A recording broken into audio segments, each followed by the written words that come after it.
Hello, I'm Liasia. I don't know why I did that. I love this hoodie, it's so comfortable. Hi, welcome back to my channel. I have my 4 books from March with me and gonna do a little review as always.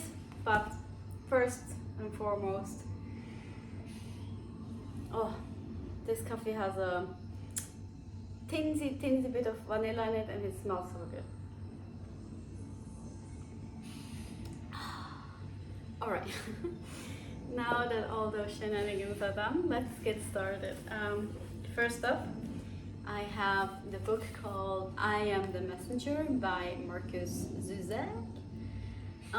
So this book is about like this young guy, I think 20 something, that's like he's a taxi driver, and just one like the story starts with a bank robbery that he happens to be in. That's the very first thing that happened, and after that he gets mysterious like notes and messages, like names of people or addresses or hints to people and then addresses and things like that, and basically he has to like help these people that are hinted at in those notes. And it's in that sense very wholesome, except like one thing wants him to deal with an abusive dad, which is obviously not wholesome, except helping of course the wife, and there's also a child in that family. I'm just trying to sort my thoughts how to explain this. So I like the general idea, but the book didn't really work for me because of the like we are in the real world is supposed to be like possible, right? And like it just seems so extremely unreal, so extremely like this would never happen, like that you could get notes and they just hope that this random person that happened to have been at a bank robbery where he helped, that now this random person will take it upon them to help all these other people they don't know, like that first and foremost. And then also like I said, this abusive dad. At one point our protagonist gets beat up and told to use a gun to deal with the guy. Now we're suddenly not anymore in anywhere wholesome area, and I think he gets beat up once more later on. So it's just like very unrealistic, very like, well, if you have a gun and you know how to use it, why wouldn't you do all those things if you seem to care? And then of course there's all this mystery on who sends the notes, which is basically the thing that keeps you reading. And again, like the wholesomeness is actually very nice. One thing he helps, like this young girl running, and then she starts running even without shoes, and she loves it, and she's even faster and things like that. And that's very cute and wholesome, and like I could enjoy those smaller parts.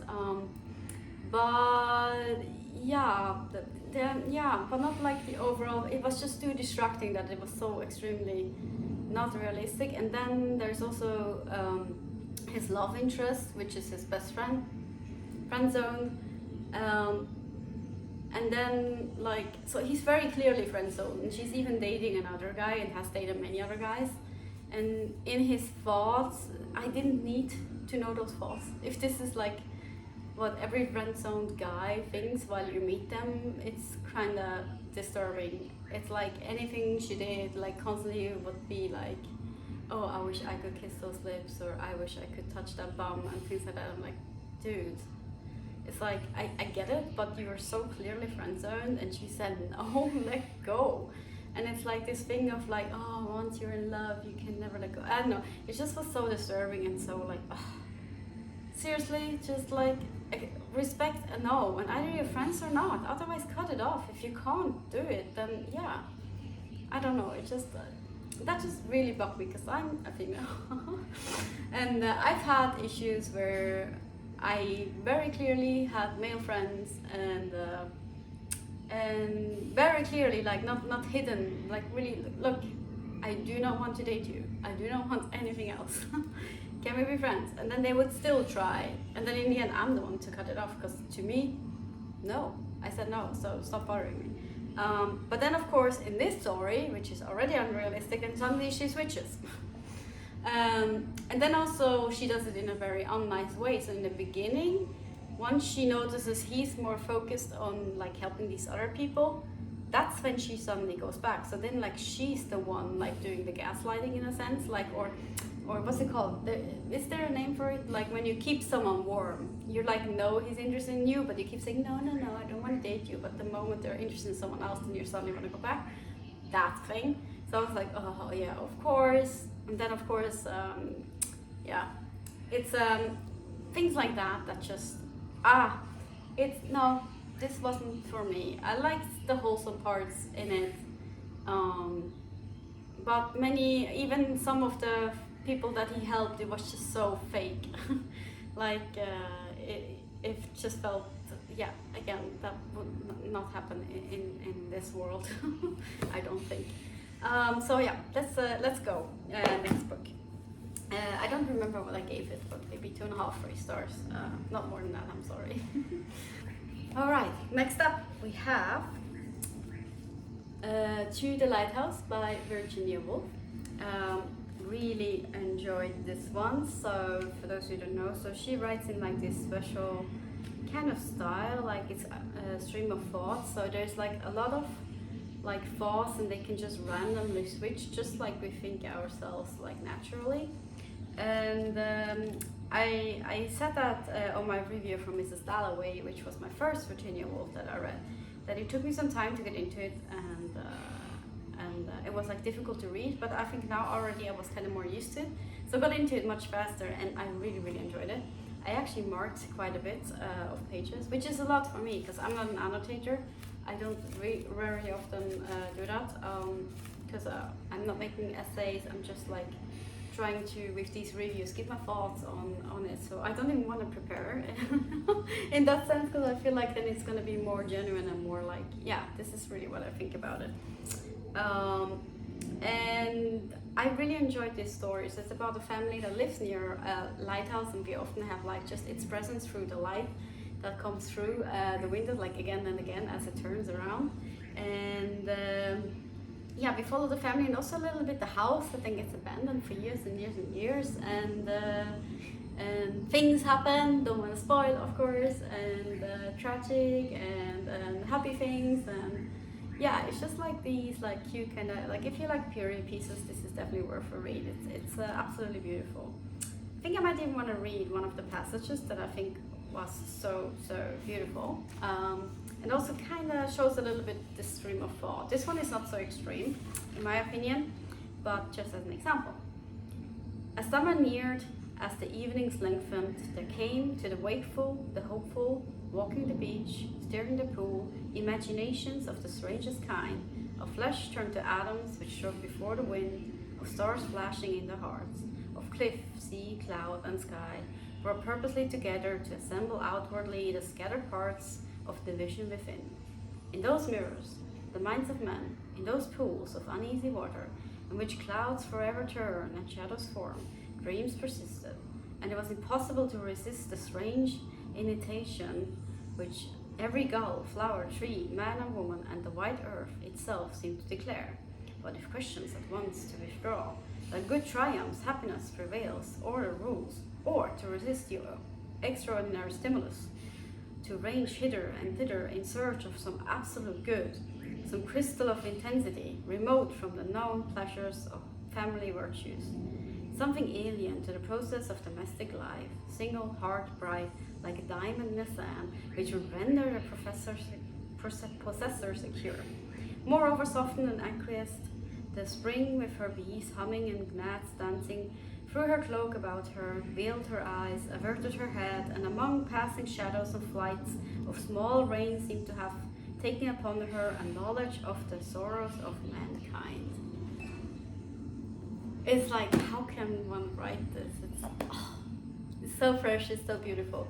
So I can't say much more about the story. It's family life, domestic drama, if you will, but beautiful, with beautiful imagery, like the one that I just read. So it's absolutely worth a read. I think I gave it 4 stars.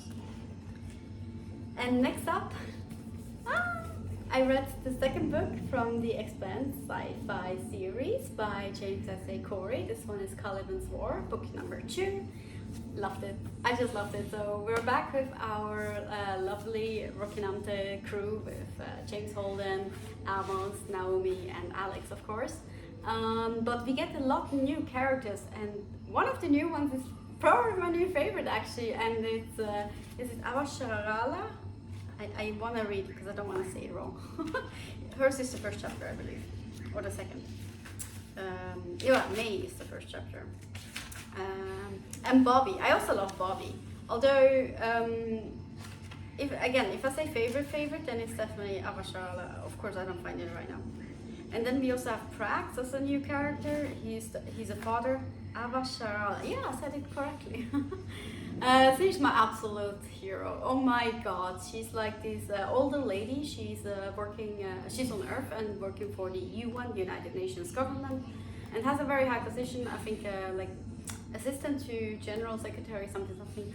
Don't eat me up. So she has a lot of power, but still like the political game is being played, and she also struggles a lot. So it's not just an OP powerhouse that no one can do anything about it. She also has lots of issues, but man, this woman is powerful, strong, and you also see her vulnerability with her family and her husband, and oh my god, I love her. I just love her. She's amazing. Wonderful.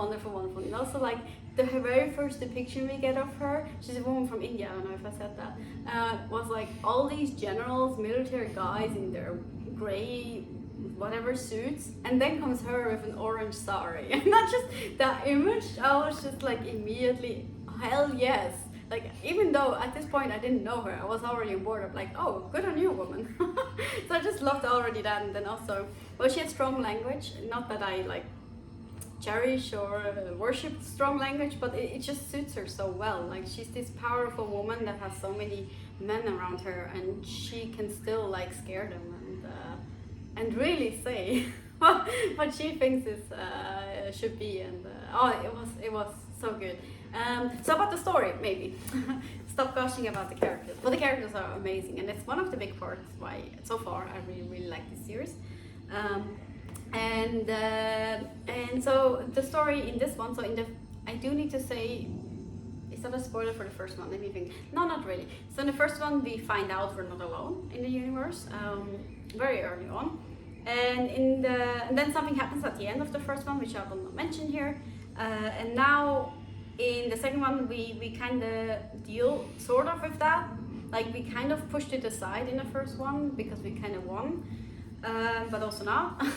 And then now in the second one, we're like trying to keep an eye on it, but somehow in a different part of the galaxy, suddenly we have like these bio monsters, or like superhumans, if you will, that are being used, or that have just been like dropped where Mars and the United Nations, so two human the Mars is the colony, and the United Nations from Earth started like they had like a sort of ceasefire, but they were very not friendly, and then one of those creatures get dropped in there, then shit happens. I guess that's the simple way to put it. And of course somehow our dear Rocinante team is getting fresh in there, because Fred Johnson also wants to know that's the outer planets, that's another faction. So we have Mars, outer planets, and United Nations. I think that's all. Is inner planets its own? Because I think the inner planets are belonging to United Nations. I'm not sure. Regardless, so the outer planets also wanted to know, hey, what the hell's going on there between Earth and Mars? Why have they suddenly started shooting each other after a ceasefire? And so James Holden and his team, they also go there, and then everything gets clear James classic, getting himself totally involved and involving everyone at with the same breath. Then suddenly everyone kind of is involved. It's just so nice, because even though like some of the actions of James, for example, would annoy me, at the same time it's him, that's his character, you know, so I can like not excuse it, but I can understand. It's like, oh yeah, he would do that. God damn it, but why did you do that? And I love these kind of things when when you can feel like that, when that's like you really feel it and you're there with the characters and you want to grab into the book and get James out and just shake him. it was just so good.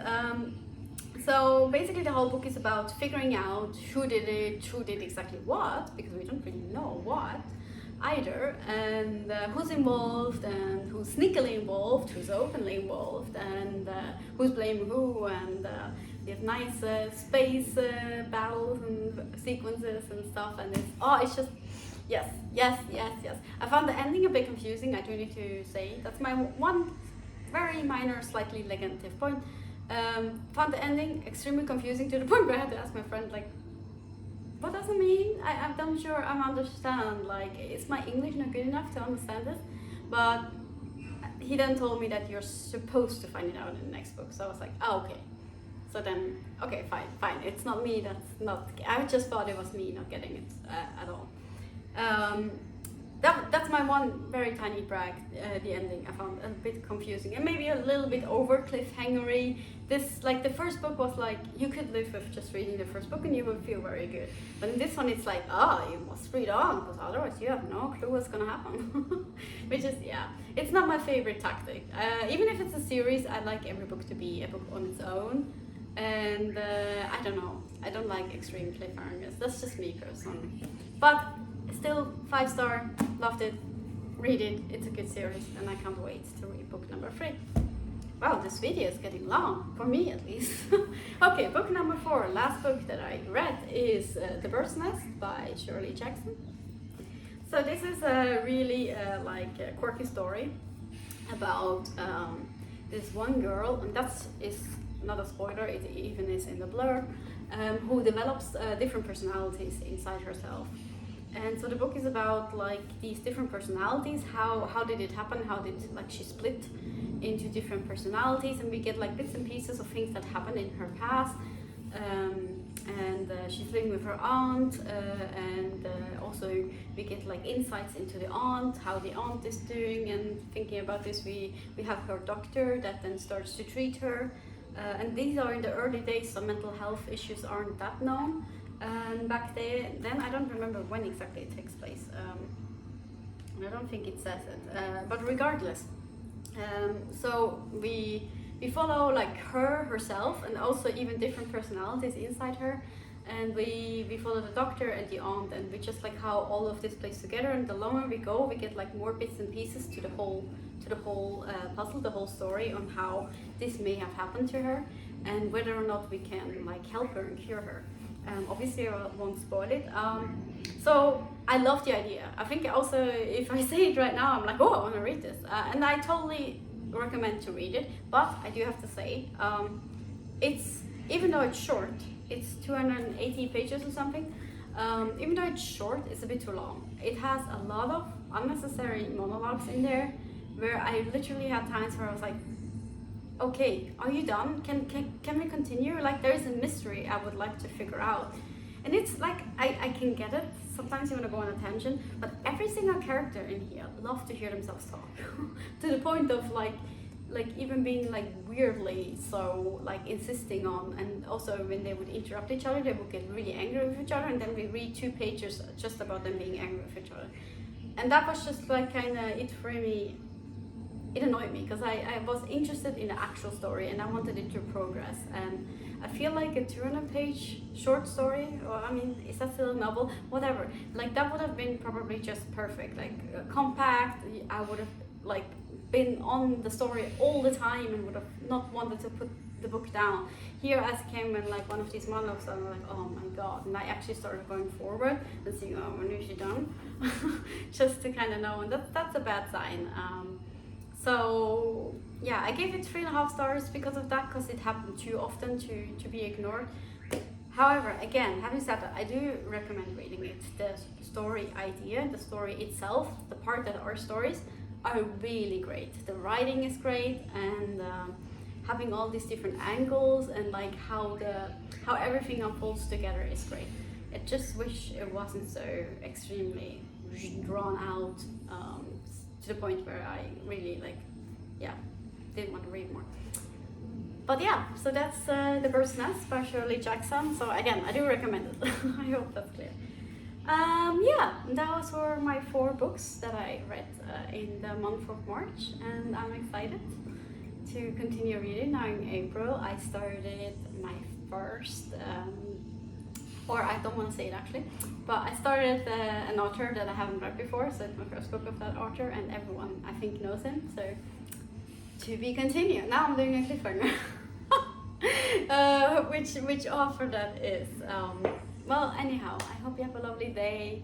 I hope you're reading, and if you know any of these books and what you think about them, let me know. And yeah, that's all. Bye.